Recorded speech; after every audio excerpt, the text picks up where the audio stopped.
So now we're going to look at a really useful tool in Excel, which is the fill handle tool, or drag down. So I have a selection of numbers here in my columns A and B, and I want to essentially do the same calculation to all of these numbers. It could be a very simple calculation or it could be a very complicated calculation. It doesn't matter. For the moment, we'll start with the simple calculation because that's what we're using, or we were using in the previous tutorial. So if I wanted to multiply these numbers by each other, I have to write the formula in the next cell along. So in cell C1, I'm going to add the formula to multiply what is in cell A1 by what is in cell B1.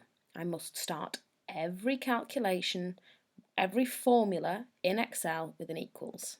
There's my equals, and I'm going to click in A1 for A1 times, I'm going to use the star, B1. Enter. There's my result. Now, it's not too difficult to type that same sum into all of these cells, but if I had a list of 100 different numbers that I wanted to do the same calculation to, that would be very time consuming. So what I want to do is I want to click in my result for my first sum, and I'm looking for this cross, this little square in the bottom right hand corner of the active cell.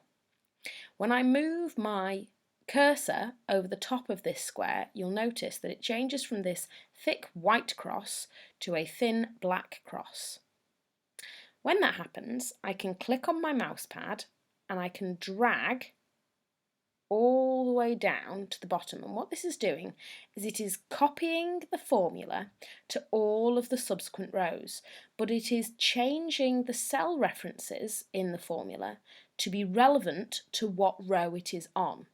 So A1 times B1 will become A2 times B2, will become A3 times B3, will become A4 times B4, etc.